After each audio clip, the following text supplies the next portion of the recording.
All right. Are you all ready, Ashley? Yep, I'm all set. Okay, perfect. We'll get started then. Happy Friday, everybody. We decided that it's morning, afternoon, and evening for everyone. So happy last Friday of April. It is here already. Thanks for joining us. This Friday, we're going to talk about how to increase your win rates. But before we do that, in the chat, go ahead and put your, what did I decide? Your name, where you're from, and your role within proposals. So we'll get you all going on Friday. Here this Friday we have, or for those who don't know me, hold on. There we go. I'm Angie Wolf. I'm the owner, founder, master trainer, proposal manager, however many titles you want to give me, for Ideas at Dawn. We bring large civil engineering and construction companies a competitive advantage with your proposals without adding on more payroll. Turnkey services, proposal management, writing, editing, graphics, training. And this Friday, we have Miss Ashley Case joining us. She's the Director of Quality and Performance for Center of Excellence at KSI, or Key Solutions, Inc. She brings 15 years of experience in the industry, including over $6 billion in proposal wins. She is APMP professional level certification within the last year, right, Ashley? That's right. Really recent, actually. Yeah. Recognized as one of the 40 under 40 with APMP in 2018, has her own blog, co-hosts a podcast. So she is all over this industry. Today, I was gonna say this morning, today, but she'll go over and talk about strategy for pursuing opportunities, looking at those value of early pursuits and getting involved early, applying some rigor to our bid decision process and what that does for our win rates, how to make your proposals easy to score, and documenting that intelligence that you gained at the end of the process. So that's what we're gonna learn about today from Ashley. And then at the end, there will be something special. So if you stay to the end, you'll get something unique from me. Otherwise, are you ready to take it over, Ashley? I sure am. Well, thank you so much, Angie. I'm super excited for this. Perfect. All right, Ashley, you start your screen share and we'll get started. All right.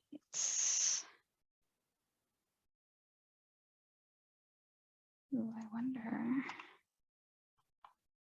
Do it this way.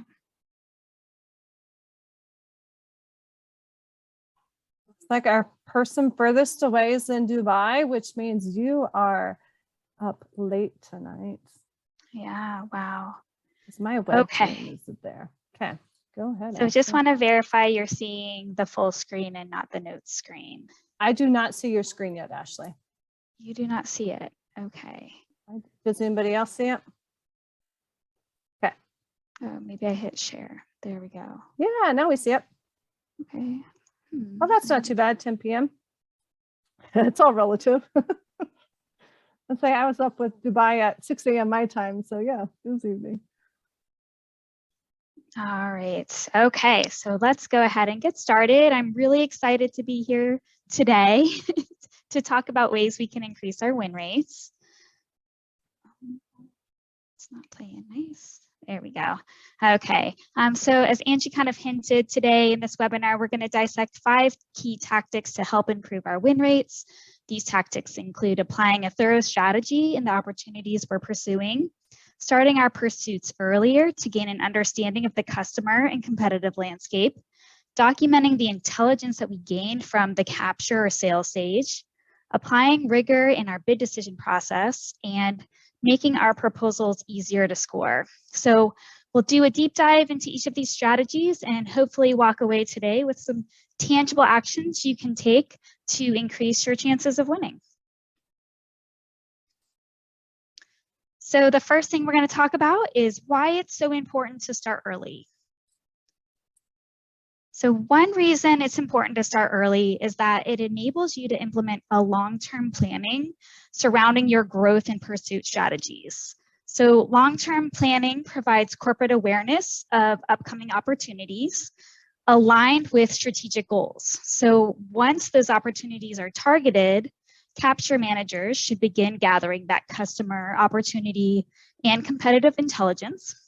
And we want to remember that building a relationship with our customers takes time, and it takes time to really understand their underlying concerns. And without that solid customer relationship, you won't have the opportunity to understand what their programmatic concerns are, determine what really keeps them up at night, and you really won't be able to develop solutions to meet their needs and vet those before the RFP release. So once that RFP is released, it's really too late for any effective opportunity shaping or solution vetting. So that's why, when you have those pop-up or short notice efforts, those are typically going to have a much lower win rate than those targeted and well-positioned opportunities. So starting earlier is going to provide your team with time to gather customer opportunity and competitive intelligence. This includes things like identifying who the decision makers are within that customer organization, the drivers behind the solicitation, like what really they're trying to solve with it, any issues they may be having on the current contract or other similar contracts, and what other companies might be interested in pursuing that opportunity. Starting early will also enable those key players from your organization to start to build those relationships with the customer and really dig in and understand their underlying concerns. And by meeting regularly with that customer well in advance of the RFP, you and your team will be able to establish a working relationship with that customer. And as the relationship grows, the team will begin to understand the customer's concerns directly related to the program and really determine what's keeping them up at night. So with time before the RFP release, the teams can then start to develop those solutions that will meet the customer needs and then vet them with them prior to the RFP release. As we'll discuss a little bit later in this presentation, a critical step in this process is documenting the customer and competitor intelligence that you're gathering when you're doing all of this relationship building and digging in and research in that capture plan. So on this slide, you'll see a somewhat simplified version of an opportunity lifecycle. It's still a little bit complex, right? You'll note that this one starts with what some of us might call the marketing or starts after the marketing or business development phase. So that kind of early phase has been chopped off. So as this life cycle suggests, for the best results, it's recommended that teams begin the opportunity pursuit and capture activities at least 6 to 18 months prior to a draft RFP release, if you expect a draft RFP to be released, and then up to 24 months in advance if no draft is expected. If you look at those recommended positioning activities and pre-RFP draft development activities, it's quite involved, right? There's a lot that needs to get done. So, and then this is, that blue and pink on the screen here. So it's no wonder that if you try to begin all of these opportunities, all of these shaping activities after that RFP drops, or worse, 3 weeks after the RFP drop, you're not going to have time to get all of this done. There's just too much to do, and there simply won't be enough time to get all these things done. Plus, if you're in the federal space, a lot of these things aren't allowable after the RFP release. So another thing to consider. So on this more simplified version of the opportunity lifecycle, it highlights key activities that we need to do to support high chances of winning. So during the capture phase, teams identify potential opportunities, make customer contact, develop that capture plan and win strategy, and send out data calls and make that pursuit decision. During that pre-RFP phase, the teams then make the preliminary bid decision, start developing the proposal management plan and establishing proposal security, and begin to plan the writing through things like storyboarding exercises, developing annotated outlines, and sending out any additional data calls if they're starting to form that team. And then once that RFP is released, that's when the team is looking at that RFP, making sure that nothing has changed and they still are going to bid this opportunity, watch for those fatal flaws. conduct that proposal kickoff, submit the questions to the customer, and then write, review, produce, and deliver the proposal. And then finally, in that post-submittal phase, this is so important for making sure that you're having high win rates.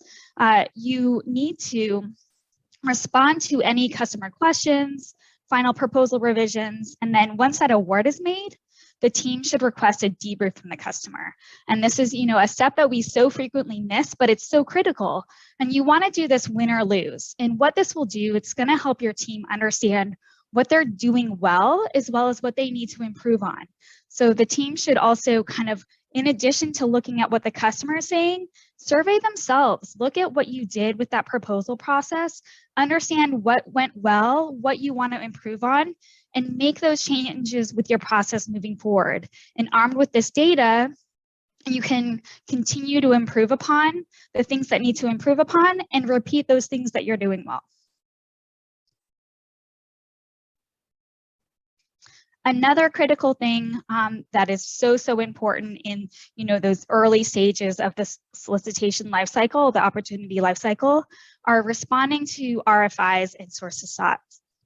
RFIs and sources sought are critical elements in the customer's acquisition process. So when they take the time to release these out to industry, it's really important that we take time to respond as potential customers. RFIs and sources sought are formal resources that the customer uses to understand the available contractors out there, as well as available solutions relevant to their upcoming procurements. These sources sought and RFIs help the customer understand, that you are interested in bidding, and it's an opportunity for you as a company to continue educating that customer about your organization and your solution. Hopefully, you've already started that process by the time these are released, right? But if not, it might be your introduction. When you don't target, these opportunities until after the RFP release, then you miss out on these critical communication and shaping points with the customer. So again, really critical to try to target these as early as possible. So the next topic we're going to cover is applying a thorough pursuit strategy. So before we dig into that, I want to talk a little bit about, win rate versus capture rate and kind of some, theories behind it, right? So a huge debate in our industry is whether win rate is really a fair assessment of a proposal manager's performance. And it's an interesting question since it seems to be, a really huge focus in our industry. But there's a big catch-22 of being a proposal manager. We can certainly be the deciding factor in a proposal loss if we mess up, but winning the proposal is frequently very much out of the proposal manager's hand because proposals are typically won during the capture phase. One big problem with measuring proposal or capture professionals based on win rate alone is also that the rates can be a bit misleading, especially when it comes to, the impact of that win rate on business revenue and bottom line. So we'll talk through some really kind of basic examples here, but let's say that your team loses one large proposal worth $500 million, but then wins 3 small proposals worth $10 million each. In this instance, you have a pretty high win rate. Your win rate is 75%, but the impact to revenue is pretty low at $30 million. So in this example, you'll see that the capture rate is actually quite low. So that $30 million divided by $530 million is 6%.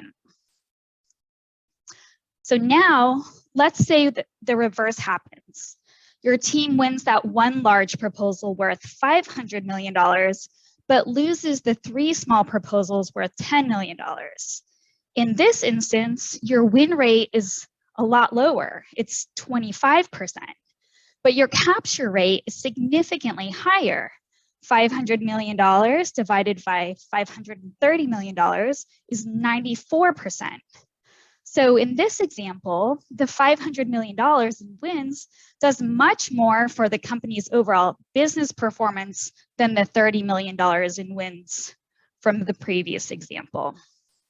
But despite all of this, and because even though they can be misleading and you have to probably dig in a little bit to really understand the impacts of these rates, they're still a good starting point for assessing the health of a business development organization. So if you notice low win or capture rates, you can start to assess the reasons why you might not be winning. You're going to start with those evaluation debriefs from the customer we talked about earlier. And, if those cite problems with compliance, then it might be pretty clear that the process is breaking down at the end, with the proposal management and the proposal development. But if the debriefs are citing problems with the solution or the lack of customer understanding, then that suggests that the problem's breaking down earlier, so during that business development and capture phase. So, those examples kind of can be misleading as well. This is all not to say that you should only go after those large opportunities based on the size and capabilities of your organization. It may just be simply easier for your company to win those opportunities. So you're going to want to consider these things when making pursuit decisions and pursuit strategies. By pursuing opportunities that are in your company's sweet spot, so to say, those multiple small opportunities might be what's keeping your win rates high and your revenues steady. However, smaller dollar value proposals, as we all know, they can take up just as much effort as a large dollar value proposal. So, if you're winning those small ones, but losing those large ones, maybe you just need to kind of slowly and strategically expand into slightly larger efforts, so that you can start to win more and have less administrative effort, both on the upfront and end. So just kind of build up to those larger efforts and trying to go quick to those $500 million ones. So as we mentioned a little bit earlier, one critical aspect of the pursuit strategy is conducting a solid assessment of potential opportunities. When assessing potential opportunities for a positive pursuit decision, it's important to ask questions that determine whether the opportunity aligns with the overall company's strategic goals, whether the opportunity meets individual business unit goals, so if that's applicable with some larger organizations, whether the company has the right capabilities to win and deliver the work, and then whether the team has the necessary past performance to support that win. When vetting potential opportunities in the pipeline, things that the team may consider include things like win probability, which is like a debatable metric, right? But you can sometimes have a sense or sometimes have a checklist that helps you to determine kind of what that win probability might be. Whether there's adequate time to respond, whether the team has solid customer information, and whether the opportunity falls within the targeted business market. So when we're qualifying those opportunities in our pipeline, and oftentimes this happens during, our gate reviews, and we're reviewing these opportunities and making sure we're going to keep investing time and effort into these pursuits. The team should consider things like whether the incumbent can be beaten. If it's a recompete, sometimes they're pretty ingrained and the customer's just not going to change and it might not be worth our effort. Whether funding is actually available, and whether the procurement will really happen. How often have we spent months or years on a pursuit only for that RF to be canceled shortly after it's released, right? So trying to get a sense for that can help us from, wasting some of that time and effort. Other considerations include how well the team can meet the anticipated requirements, whether the contract is worth the effort required to bid. If it's going to take a lot of time and effort to win and it's not going to be profitable, it might not be one worth for the team to go after, right? It might end up being more of a loss than anything. And then, whether the team has available resources to sufficiently support the proposal effort. Sometimes you're going after, 3 or 4 really strategic opportunities, and some things, maybe not as important or doesn't impact the organization as well. And you need to focus your efforts on those 3 strategic. You might need to decide to no bid that one that just is kind of a one-off. The third strategy we're going to discuss is the importance of documenting the intelligence gained during the business development and capture phases. This is really important, right, to understand what's happening and what's learned so that that can translate to the proposal later on. Once the company decides to pursue that potential opportunity, the capture manager needs to be diligent in documenting all that information that they're learning and gaining. So some tools that are helpful with this can be your CRM tools, like Deltek, Salesforce, all sorts of them out there. But if your company isn't to a point where you're using a CRM regularly for this sort of thing, your proposal infrastructure tools, whether you're using SharePoint or Privia or another tool, those can be a great way to document and share this information as well. And the key here is that the information needs to be documented and distilled so that it's useful for that proposal team once the RFP hits. An effective capture manager will build the approach and win themes around all of the intelligence that they've gained and documented during that capture phase. And, you know, this is sometimes where the process breaks down a little bit, right? How often have we entered into the proposal phase with an incomplete or a non-existent capture plan? It's such a critical document for transferring that knowledge of the customer, the opportunity, and the competition to the proposal team. And I like to use an analogy of baking a cake.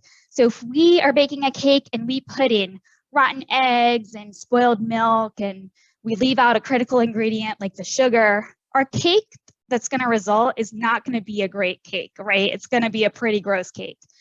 And it's similar with, you know, capture and proposals. If the capture information that's feeding our proposal is bad or incomplete or spoiled, you can expect a comparable proposal product, right? It's not going to be very good. So during the capture phase, the team should really strive to meet with the customer to dig into those key issues that surround their program and the drivers really behind the solicitation.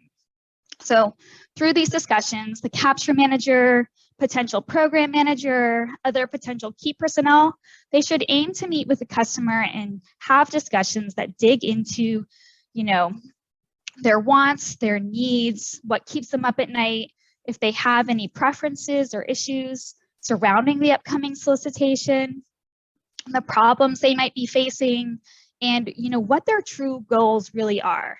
And as part of these discussions, the team should try to figure out, you know, who are the key decision makers, who are they going to be, and, you know, are those decision makers aligned? And then if there are conflicting opinions among the organization, you know, maybe who holds more weight, right? That's important to know. And if possible, you know, the team should try to find out if there are any constraints, standards, or other restrictions that might affect the decision on who they're going to award. So maybe they have a really strict budget, or they're really looking for someone with, you know, innovation who's going to bring in fresh ideas, or maybe they're really afraid of innovation and they want someone who's going to keep it steady state, and any innovations that are introduced have to be kind of slow and steady so that it doesn't freak everyone out, right? So understanding what kind of solution is going to resonate with this customer. Other key questions the team should try to answer during this phase include whether there's funding allocated for the opportunity. This can, you know, digging into their budgets and things which are pretty public is one way to kind of figure that out. Whether the customer likes the team's potential solution. So, you know, getting in front of them once you understand what they want, saying, hey, you know, we have this tool and we think it might be a great solution for you. And they can give you some feedback on that tool, right? Because the RFP hasn't been released yet. And then, you know, whether there are ways the company can shape that opportunity to maybe make it a little bit more difficult for others to win. So kind of putting in their ear, oh, you know, it would be really low risk for this opportunity if you didn't have, you know, a company with this past performance, and we have that past performance, and that's going to be really low risk for you. So you should kind of consider that as you develop your solicitation, those types of discussions. One key way that the team should approach gaining answers to those questions posed on that previous slide is the call plan. So the call plan documents the plan for communicating with the customer, who will meet with each individual, and what the desired outcomes are for each of those meetings. In executing the call plan, your BD or capture personnel may talk directly to managers from the procuring organization. Your company program managers may talk to their customer program managers. Company executives may talk with contacts at a high level within the customer organization. Or your candidate key personnel may talk to their customer counterparts within that customer organization. Reaching the customer at these different levels will help to understand that customer on multiple levels and tiers, and really help identify any differences in opinions, conflicting agendas or goals, and areas where the company may have champions versus areas where you may not be as favored, and trying to overcome that and see where you can change that opinion. And learning this early on gives the company, you and your company, time to further build those relationships with those champions and then sway those individuals that may be on the fence a little bit. So on this screen, we see an example call plan format. Note that this plan documents the individual within the customer organization that the team would like to meet with. For example, maybe you want to meet with the customer program manager. And then the objective of the meeting. So maybe in this meeting, you want to gain an understanding of the major issues that they're facing with the current contractor or contract. And then, the owner of that meeting, for example, if, we talked about earlier, if you're meeting with the program manager, it's probably the program manager from your company that's going to have that interface and be able to relate most easily. And then, other attendees that program manager may want to bring along. So for example, they may want to bring the proposed technical lead along. And then you're going to want to document the planned date or the target date of that meeting, the method of contact. During COVID, we saw a lot more video calls versus in-person meetings. Now I think we're beginning to meet in person a little bit more frequently. And then, kind of keep track of the status of that meeting. So whether the meeting has been delayed for one reason or another, whether it's occurred, and if it's occurred, whether that desired information was gained. A lot of times there might be an appendix to this call plan with meeting minutes notes that you'll ask the capture manager to take and to document kind of what was discussed and what was learned from that meeting. And that's very important to retain. So this slide presents some of the sample questions you might use to spark discussions with your clients when executing the call plan. Note that most of these are open-ended in order to get your customer talking about their challenges and issues, or to vet ideas that your team might be thinking about proposing, depending on where you are with building that customer relationship. And these discussions should focus on understanding the customer and the type of solutions that would best meet their needs. Too often, we see teams going into these customer meetings focusing on their own company and presenting their capabilities without really getting any context of what that customer is looking for. So we need to wait a little bit before we present that, because we need to shape how we present our capabilities to address their issues and concerns and show that we understand them. So, just a reminder, just like our proposal content should be about the customer and the benefits that they receive from our solutions, these meetings should be about the customer and exploring the benefits that they would like to gain from potential solutions and understanding better what that solution might look like. So once the company has identified and qualified the opportunity, the company should develop a capture plan to plan and document that win strategy. At this point, the call plan that we discussed earlier becomes a part of that capture plan. A good capture plan is specific, details the objective, actions to be taken, who's responsible for those actions, the timing of those actions, and then the frequency that you're going to review the progress of the capture plan. When done correctly, up to 80% of the data documented in that capture plan will eventually transfer to the proposal. So a more comprehensive capture plan will result in a more effective and efficient proposal.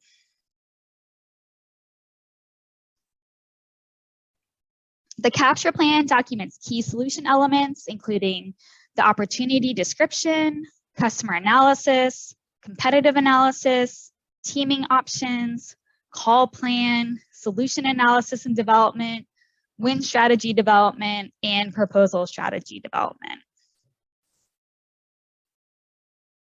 So a key outcome of customer analysis is conducted during the capture phase, and a tool we use for this frequently, at least within my organization, is called the Notional Winner Profile.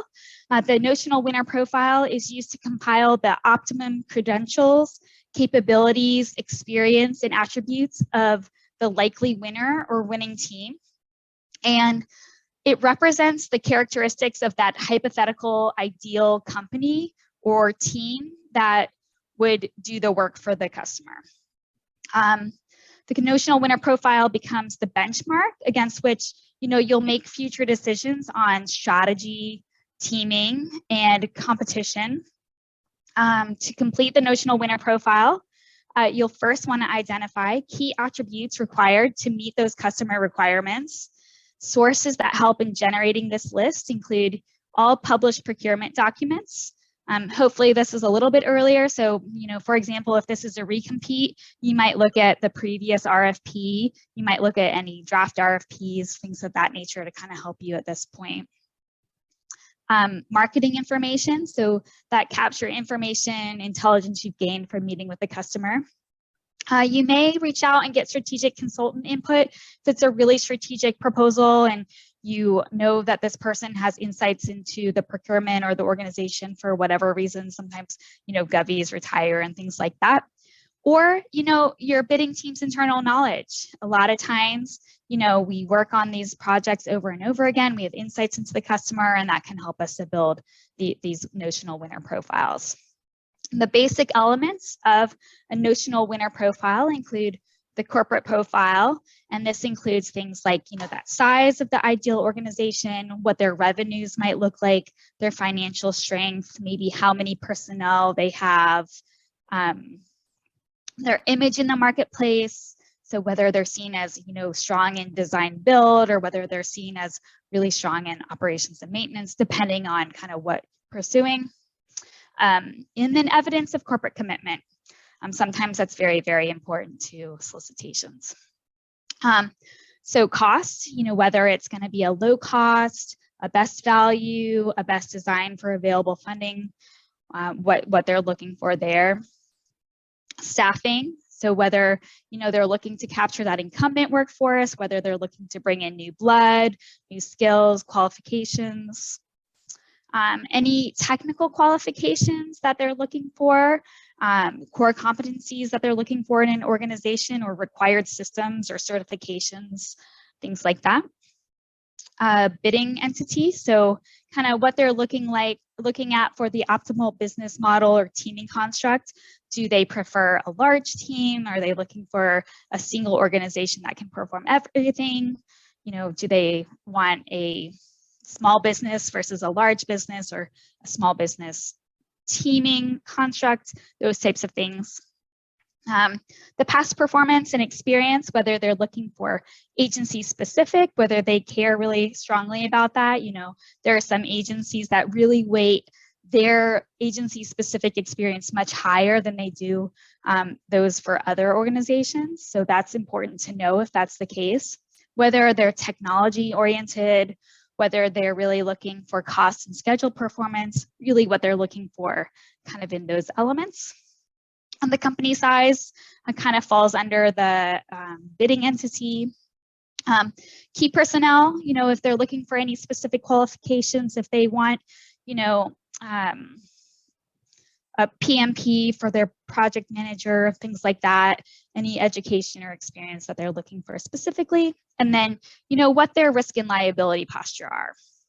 So for each identified attribute, you're going to want to develop a brief description of the anticipated evaluator preferences including, those nice to have items, as well as those items that could, cause you to, lose points, so kind of maybe those pass fail elements there.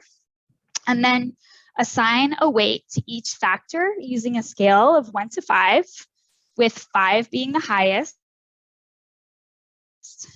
And be sure to identify, those pass fail items for sure. That would be a fatal flaw if you didn't appropriately address those, and you might flag those specifically. And then by assigning these weights, you're going to help the team focus on the more important evaluation factors rather than wasting time on relatively unimportant factors. So if something is, a weighted of a 1 and you're spending 30 pages on it, and then you have something weighted on as a 5 and you spent 2 pages on it, probably not a good use of the page allocation there, right? And so you can use these not only in kind of determining your page allocations, but to help with, proposal evaluations during your, pink and gold and red team reviews. You're going to want to make sure that you validate your notional winner profile as you kind of move through your opportunity lifecycle as you learn new information. So if you do your initial notional winner profile before a draft RFP is released, you're going to want to review that draft RFP and make sure that it aligns with what's come out, right? If you thought that a PMP would be required and that would be really important to them, and they're actually just not even asking for any key personnel resumes at all, then that weighting is off and you probably want to adjust that piece in your profile. And you want to make sure that you do that once you learn new information throughout the process. So if they release another draft, make an update, just validate that as you go. And then you'll want to make sure you do one more final check once that final RFP is released. You'll see kind of an example snippet of a notional winner profile here on the screen. This is what it might look like. And then you'll use this for some of the other tools that we'll talk about on the next slide.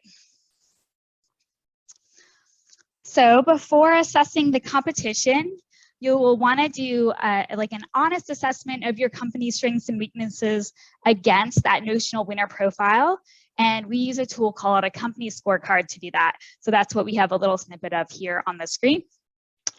This internal assessment is important to highlight the competitive strengths of the team, to provide the proposal manager with an early opportunity to focus these points and pinpoint the competitive weaknesses of the team, and allow for focused measures to correct any of those deficiencies. So beginning early so we have time to do that, right? Your company can mitigate weaknesses identified early through things like teaming, strategic hires, approach development, marketing efforts, and there's other strategies out there, right? Those are just a few. You'll want to identify those strengths so that the team can capitalize on them in the proposal, but recognize that you can't just state them. When you incorporate your team strengths into your approach, you need to articulate the resulting benefits to the customer, and we'll talk a little bit about that more towards the end of the presentation. And we want to remember that strengths have to matter to the customer. So we're going to keep that in mind as we're walking through the rest of the slides. Sampling from an example company scorecard is shown here, as I mentioned, and each scorecard typically contains the following elements. So those attributes and descriptions that we've pulled from that notional winner profile, the weight that we also pulled over from the notional winner profile, then our raw score, how well we've rated ourselves for a given attribute, 0 being, we don't have any of those capabilities, and 10 being, 100%, right? And then the weighted score, so that mathematical product of the weight of the attribute times the raw score of the company expressed as a number. And then you'll have some comments and rationale that give support for why you rated the company that way. And this is helpful, particularly as you're making updates. You maybe we're pretty low in a score in item 5, but we think that we can improve this.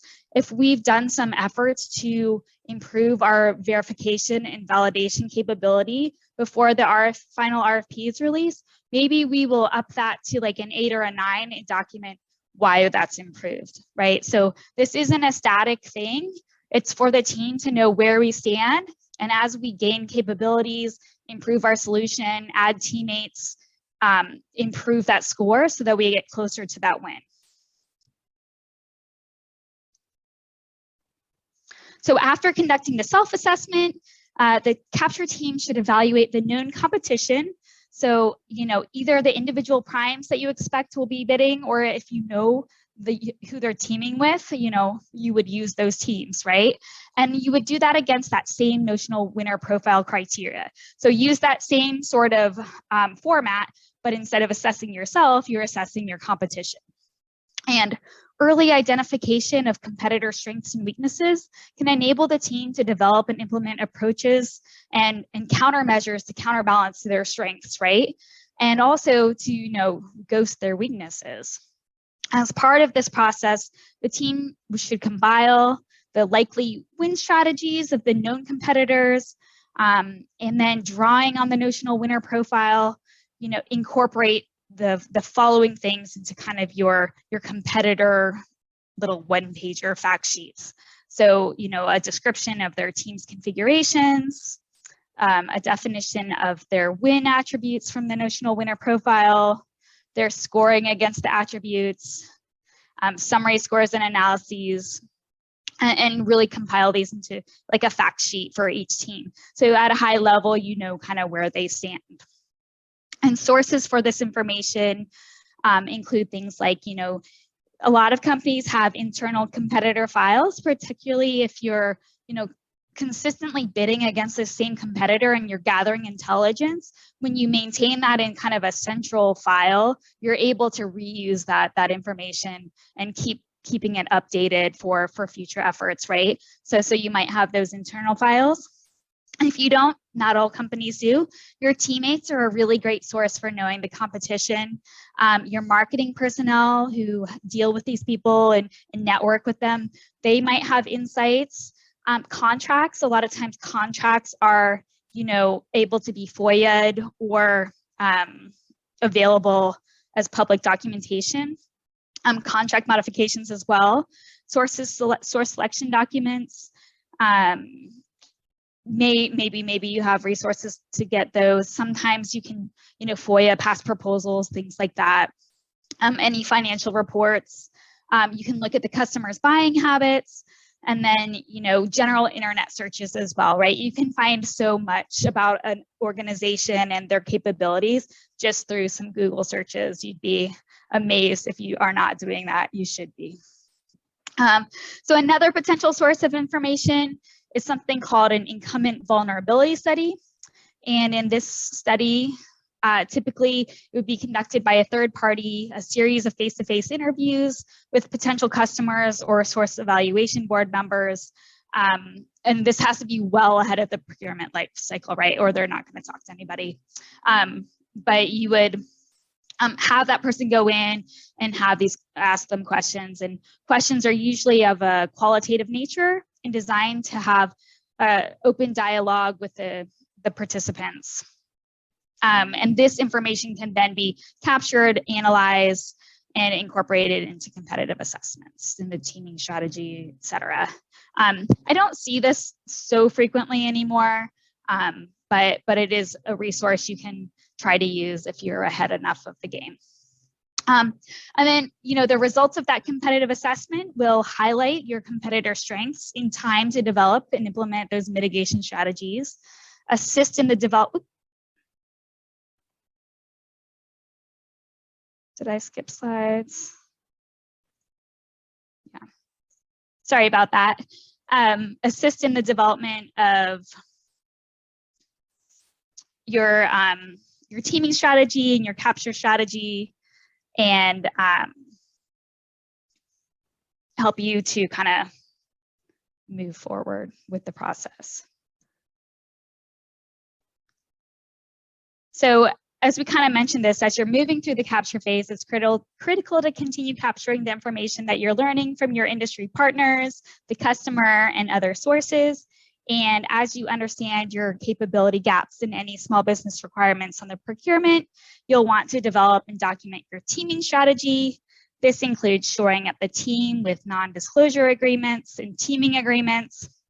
You'll also want to analyze your solution, determining whether it will resonate with the customer and outperform the competitors. Also during this time, you'll want to make a final pursuit decision. Once you decide for sure that the opportunity is something that your team is going to go after, you'll then want to kind of develop that win strategy. That is, how you're going to outshine the competition, the YS sort of thing. Put together your team and then start establishing your proposal infrastructure. So the win strategy is a critical element that will help you to understand how to articulate what sets you apart from your competitors and help improve your chances of winning, right? Particularly for large efforts, it can be helpful to hold a win strategy kickoff meeting.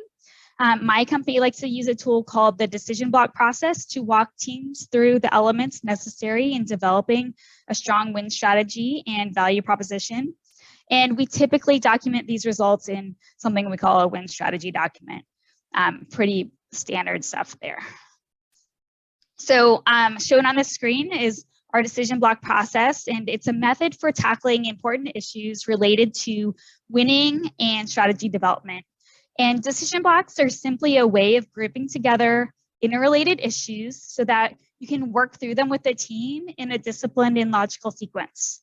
So what we find is that large, technically diverse proposals often confront similar issues such as how to define scopes of work for subcontractors and team members, how to equitably treat incumbent personnel and propose the optimum mix between new hires and incumbents, for the recompete type efforts, how best to organize the team, which contracts to profile in the past performance or corporate experience sections, and how much fee or upfront investment that company is willing to put at risk. Right? So what is the investment that they're willing to put into the pursuit?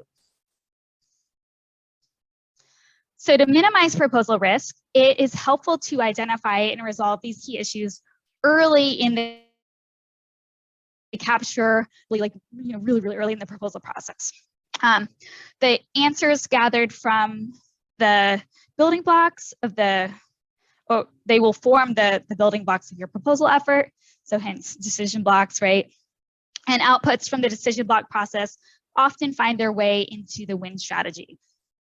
The decision block process is detailed on this slide. I know it's a lot, but it's basically just questions that can be modified based on the needs of individual opportunities and their requirements. And it's just a structure to help you with a strategy session to walk through, document, get questions answered. Another critical step in scoring higher is defining your value proposition for your customer. And the value proposition simply summarizes the case for why your company should be awarded the contract. It's that rationale or justification for winning. And when you develop your value proposition, you want to start with the information the customer needs to justify selecting your company, and then give them key points they can highlight as supporting evidence. And when we do this, it's really helpful to quantify wherever possible. Defining this value proposition is extremely difficult when you don't understand the customer and their needs. And that's why it's really so important to start early and gain that customer intelligence. Yet another critical step in scoring higher is documenting the customer hot buttons and win themes. And this helps the writing team to understand what the customer cares about. So when the writing team doesn't have this list of customer hot buttons and win themes before that RFP is released, those first drafts usually default to really generic approaches that likely aren't going to resonate well with the customer, right? Not very likely. And then they're going to have to go back and retrofit that narrative to address customer hot buttons and weave in those win themes if you develop them later. And that takes a lot more time than writing to them in the first place. It's just a lot harder. And then, additionally, in addition to it being more time consuming and a little bit harder, it often kind of results in awkward flow and stilted content. So if you identify those hot buttons and win themes early, you're going to enable your team to develop approaches that directly address the customer's concerns and highlight their strengths of the team and just are a lot more solid content. And it's going to support that solid content from the beginning, which ultimately is going to save you time and result in higher quality final content. It's also going to make your content more compelling and customer focused, and that usually translates to higher scoring proposals, and that can help improve your probability of win. So on the next couple slides, we're going to talk about why the bid decision process is so important. So up to now, we've talked about all of these things that happen, and then you have, kind of your RFP release, right? And we have to make a final bid decision. So one reason that, win rates may be low is that your company might just be making poor bid decisions.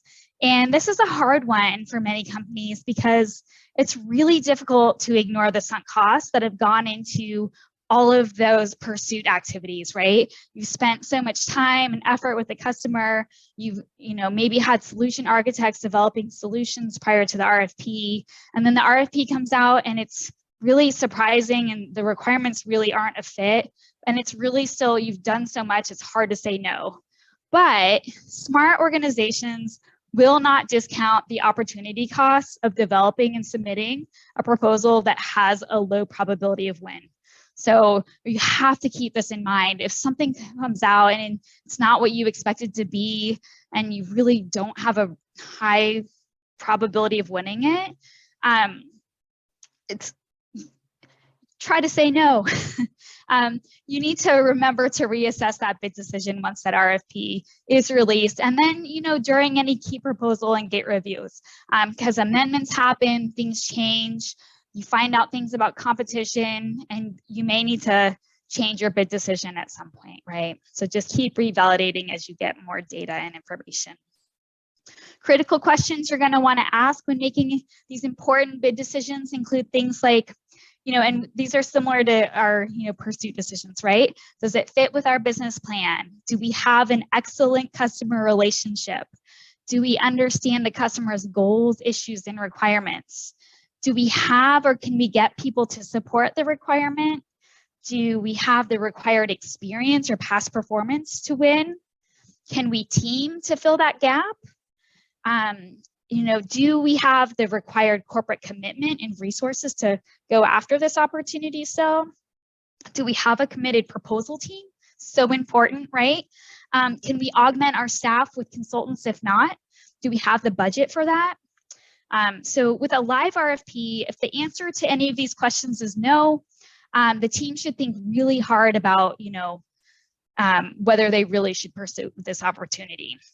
In addition to lowering your overall win and capture rates, which we know can be very important to us, consistently pursuing opportunities with low probabilities of win is just an ineffective use of our resources, and you can burn out your proposal staff, right? And lower morale, and just it's going to result in increased proposal staff turnover. So lots of reasons to consider making these smart bid decisions. So for some companies, it may be useful to create decision matrices to help inform the bid decision. The decision matrix shown on the screen here is fairly simple, and it takes 6 weighted areas and generates a score to better quantify the health of the potential opportunity. This particular matrix rates key areas including customer relationship, customer requirements, the capture plan and proposal team, timing, past performance, and competition to generate its score.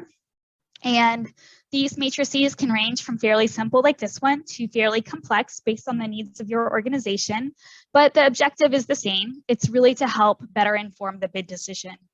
And when using a tool like this, your company will typically set thresholds that indicate almost certain or definite bids, as well as thresholds for definite no bids. So for example, this matrix has a maximum score of 50. So the company might set the definite bid level at 45 and definite no bid level at 30, for example. So I know the idea of math can intimidate many proposal professionals. So there are also some less manual tools available out there that can help teams to make better informed bid decisions. So the links on this page take you to a free Excel solution, a free bid decision process flow, and then a list of some APMP software solutions. There are at least 2 vendors on that list that offer solutions that directly support the bid decision process. And what I realized, this might be an old link. So if it doesn't work, I can send you guys the correct link. But one of the companies for sure that's a APMP sponsor that is bid specific is Patry, and they have a good solution if you're looking for kind of just a more automated way to support your bid decision process. I find the Excel table versions to be particularly useful because they can be dropped into your gate review decks to help support the bid decision process during your gate reviews. And the numbers can be adjusted easily as your capture plan and solution matures. So instead of in that table version, that's probably Word, you have to change the numbers and recalibrate and calculate yourself. Excel will do that for you. So the next strategy we're going to take a look at is making proposals easier to score. So before we can really understand how to make proposals easier to score, we have to understand how they're being evaluated. So the first thing to understand is that proposals are typically reviewed for compliance first, with the requirements as outlined in the proposal instructions, and then scored based off the evaluation criteria. Customers will frequently assign strengths, weaknesses, and deficiencies to back up those scores. So when proposals are evaluated, a deficiency is typically defined as a material failure of a proposal to meet a customer's requirement or a combination of significant weaknesses in a proposal that increase the risk of unsuccessful contract performance to an unacceptable level. A weakness is defined as a flaw in the proposal that increases the risk of unsuccessful contract performance. And a significant strength is defined as an aspect of an offer's proposal that has merit or exceeds specified performance or capability requirements in a way that will be advantageous to the customer during contract performance. So in our proposals, we want to minimize any weaknesses and deficiencies and maximize our strengths and significant strengths. One tool that can help us understand the customer's evaluation for a particular opportunity is a tool called the evaluation scoring tree. An evaluation factor scoring tree is a graphical look at the evaluation criteria. The tree breaks down the evaluation criteria based on weights described in the RFP and the evaluation process. Typically, the evaluation criteria describe the relative importance of factors and subfactors, although sometimes maybe rarely, the RFP will give the actual weights. So when we get lucky, they'll do that, right? When the proposal manager develops the evaluation factor scoring tree, he or she breaks down the relative weighting and any adjectival ratings or risk ratings that might be described. And ideally, they'll include text from that evaluation criteria on the tree to ensure that the writers have a clear understanding of those requirements. And this tool is useful to help deciding on section page allocations, in addition to kind of that notional winner profile. This helps as well because it's that direct evaluation criteria. And then to brief review teams on the relative weight of each section.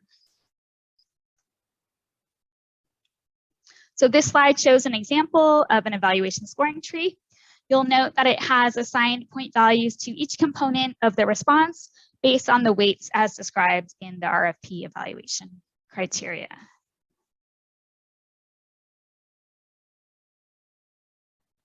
So when we're writing proposals, we need to present the information in a way that is easy for evaluators to score. Understand that most evaluators do not volunteer for the job and do not particularly enjoy it. It takes time away from their regular day jobs, and so often they want to get it over with as quickly as possible. So we want to aim to make their job as easy as possible. So to do this, we want to make our sections easy to score, structure our responses according to those proposal instructions and the evaluation criteria, and then map in any other requirements as required. So to facilitate evaluation, we want to consider including those relevant RFP references in our section heading titles. And this will help the evaluators understand the logic of the organization and map our responses back to the evaluation score sheet. And the next slide will kind of demonstrate that a little bit more. So this slide demonstrates how you could use your outline and strategic headings to make the evaluation easy by mapping directly to those customer requirements. And you'll see in parentheses after the heading title, it maps directly to the intended requirements from the RFP that are being addressed.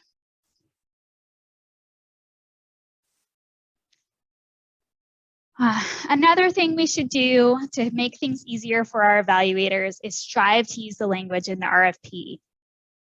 For example, if our RFP is asking for a program manager, we're going to want to use that title program manager, not project manager, even if that's their technical labor category, right? We should also strive to use the customer's terminology and lexicon in our proposal so that we can gain their confidence. By knowing our customer and speaking their language, we demonstrate that we understand them and we begin to further establish that trust with them. And what's more, you know, and I know that we do this ourselves as well, particularly when we're searching through a solicitation, we often do keyword searches. Our evaluators often do keyword searches to find what's important to them in that proposal. So to help them in that endeavor, you want to make sure that you're using those keywords that they might be searching for in your sections. Include keywords from those instructions, evaluation criteria, and statement of work as applicable. Another way to help evaluators is to score, is to include theme statements or strength statements. And you're going to want to do that kind of consistently throughout your response. And what a theme statement is it's a tool that sets the stage for the section and grabs the evaluator's attention because it addresses an issue that's important to them. The ideal theme statement not only presents a solution feature that addresses a hot button, but it also articulates a clear quantified benefit or benefits. I recommend including a theme statement for every first level section, as well as for each second level subsection, and formatting those theme statements to stand out from the rest of the text. So sort of like a call out box across the page. If you theme effectively, you'll find that those theme statements will show up as identified strengths in your evaluation debriefs from your customer. So I really encourage you to try this exercise and try to get good at this. And when you start seeing those in your debriefs, it's going to make you feel really good. Another way to arm evaluators with ammunition they need to give you a high score is to use call-out boxes that help you to pull out major proof points and help them stand out for those evaluators. You want to be sure that your proof points not only highlight quantified metrics, but provide that so what. So for example, it's not enough to simply state, we have used our proven staffing process to staff programs with 3, 7, and 14-day turnaround times, including the MNOP program where we staffed 15 FTEs in 2 weeks. So that's a great proof point, but we need to ask ourselves, so what? What does this mean for this customer, right? We're telling them about another customer. So that might prompt us to add, leveraging this staffing process, we're going to provide you, customer ABC. We wouldn't necessarily use you in the proposal, but just so that we're saying that it's this one in our example verbally right now, with low-risk task order startup and delivery for large, small, short-term, and long-term requirements. So how we're going to apply that process to benefit this customer, right? That's the thing we often forget to do. Another tool that's really helpful in helping those strengths to stand out for your customers and giving them ammunition to score you high are these feature and benefit tables. And similar to theme statements, feature and benefit tables highlight major solution features that are ideally addressing customer hot buttons and then articulating clear quantified benefits. Typically, customers want things that are cheaper, faster, or better. And we might express that in our proposal as low cost, low risk, high quality, efficient, or effective. We might, quantify that by, we're going to reduce your costs by 20%, right? So where we can quantify, that's even stronger. We're going to want to use these feature and benefits table in each major section introduction to highlight those key elements of the approach that are going to be expanded on later in the proposal section. And this could be every first level section for shorter proposals, maybe more page constrained proposals, but for longer, more complex proposals, you might extend these to your second level subsections as well. So this slide shows a sample feature and benefits table. This specific table demonstrates the benefits of understanding the customer's issues in developing your features and benefits for the proposal. So we see the far left column highlights issues that the customer has, and then the corresponding features that address those issues, and then the benefits from the features that the customer is going to get. And when it's time to drop this into the final proposal, the team may choose to remove that issues column, whether we want to call that out or not, whether we feel like that's important. Sometimes we want to include that, sometimes not. But if we do include it, usually we remove issues hot buttons and include something like understanding or understanding of the requirement in that first column. So as we touched upon previously, benefits should tell the customer why they should care about our solution or its features. They articulate that so what. But it's critical to remember that benefits should be things that the customer cares about. So for example, if the customer doesn't care whether the transition is completed in 3 weeks or 6 weeks, it may not be a real big benefit for them that we have an expedited timeline for them, right? If they don't care, not really a huge benefit. It's also critical to remember that benefits should be highlighted throughout the proposal narrative. So it's really good to have your benefits in your theme statements, in your feature and benefit tables, and your callout boxes, but you want to do this in your narrative as well. It's going to make for a really strong and compelling narrative. You want to make sure that you articulate and reinforce those benefits throughout. And although benefits should be tailored to the individual preferences of the customer, it is helpful for us to remember that benefits are almost always expressed in terms of reduced cost, reduced risk, increased quality, increased efficiency, increased effectiveness, or expedited timeline. So usually your customer will care about things that fall into these buckets. Another critical way to score higher is to make sure you're focusing on the customer. 2 key signs that your proposal writing lacks customer perspective include: 1, the proposal mentions your company or team name more than the customer's name, a common problem. And then 2, the proposal is about your company's offer instead of the solution and benefits the customer will receive. So a great proposal is about the customer and the benefits they receive from your proposed solution.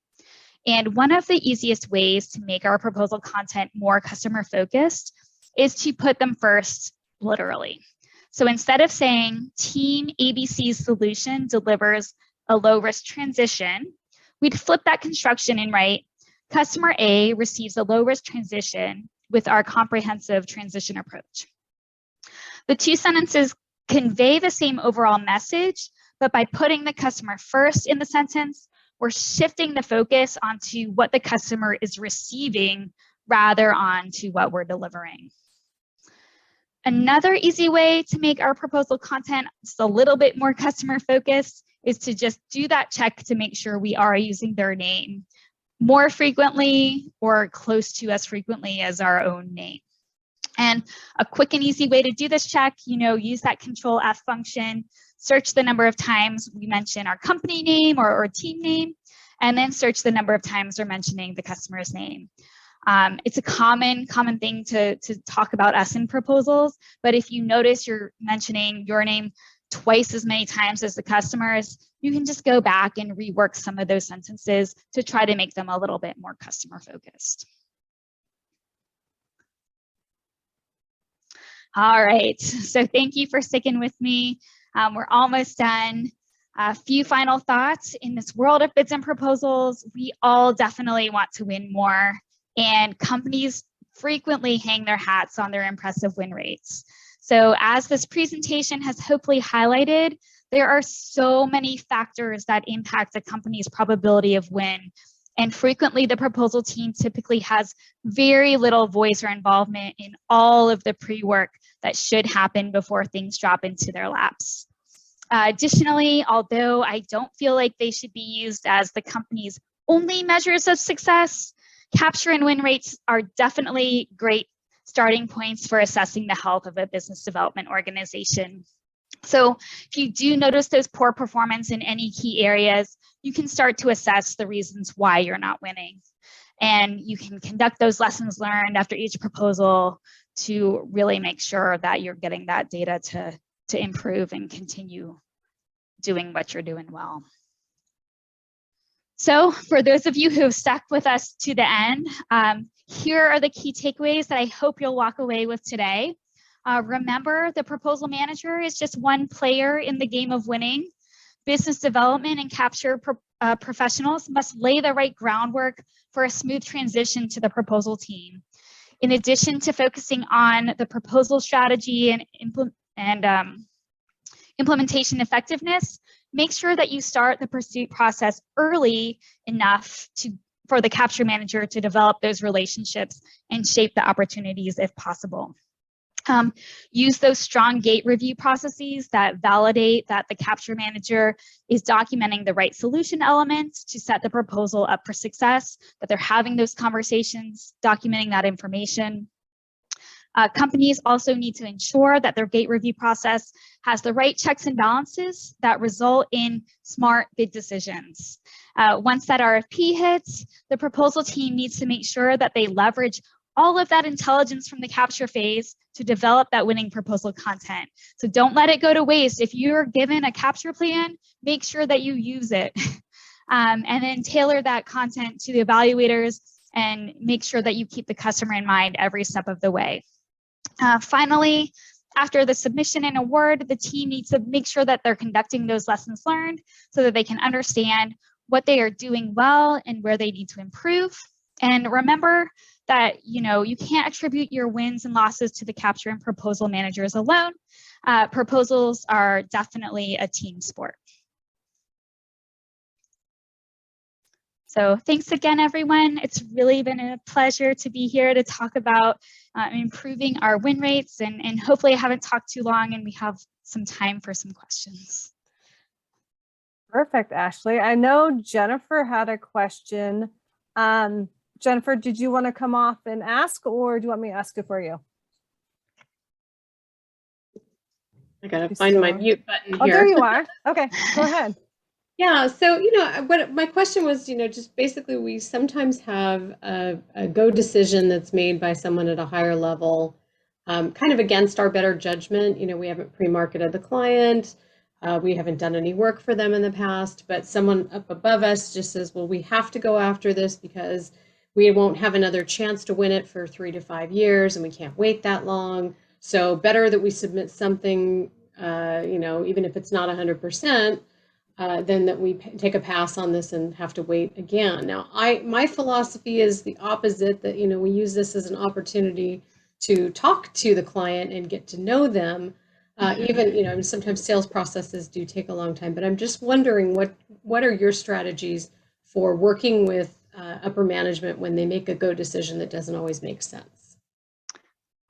So I find that if you can arm yourself with data on, why maybe this isn't the best use of resources, and if it's going to be taking away from potentially winning other proposals that have a higher probability of win, and really have that discussion on, is it really a good use of resources, and kind of here are the numbers of why maybe not. You may be able to get through to them, and you may not, right? I've certainly worked for organizations where we've approached things very logically and expressed why it's not a good use of resources, and for whatever reason, that person is kind of stuck on that decision, and you might have to go after it. But if you continue to have those dialogues, you may eventually be able to establish that rapport, and maybe be able to get through eventually.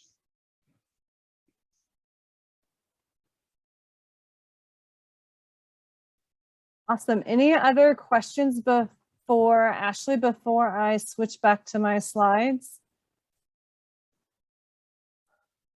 I want to respect your guys' time. Okay. Ash, I will share my screen real quick. And, oh, hold on a minute. We don't want that screen. So, that's my, let me go back here because I don't think it's sharing. There we go. Can you see it now? Yes, I think we Perfect. see not the full screen view though. Right, yeah. Yeah, okay. Yep. Perfect. Okay, so for those of you who are still here, but you will also get the email, something special that we're doing right now for Ideas at Dawn. It's and Ashley actually talked about it. So it's the only document you need to manage your proposals and use it to get a leg up on the competition. It's a plug and play Word template. So it's a proposal management plan. You can scan the QR code. I also put the link to it in the chat. But it's something that we are offering right now. So what it includes is a plug and play proposal calendar, so you can avoid those 25th hour bottlenecks. So you can also start every project on a roll, help win that client over before they even get your proposal. So some of those early things that Ashley was talking about with your selection committee, in addition to action items, proposal schedules, evaluation criteria, hot buttons. So all of those things she was talking about. I put the link in the chat. Right now it's $47. It's our spring pricing special until the new website is up. It won't be offered at this price again. It is guaranteed to make your life easier and put everything into one document. And so, yeah, it allows you obviously to save more time and focus, so you can focus on the content on those win themes, which there's also some information in there as well. So I'll leave it on actually this screen, which also has my information. So thank you all who have stayed so far. Ashley's as well, which is her email. We will follow up with, or my team will follow up. The email will come out this afternoon with a link to the recording, along with a link to the proposal management plan if you choose to purchase that. And then we'll also reach out via LinkedIn for those that weren't still on the call. But any other questions for Ashley or myself before we say goodbye?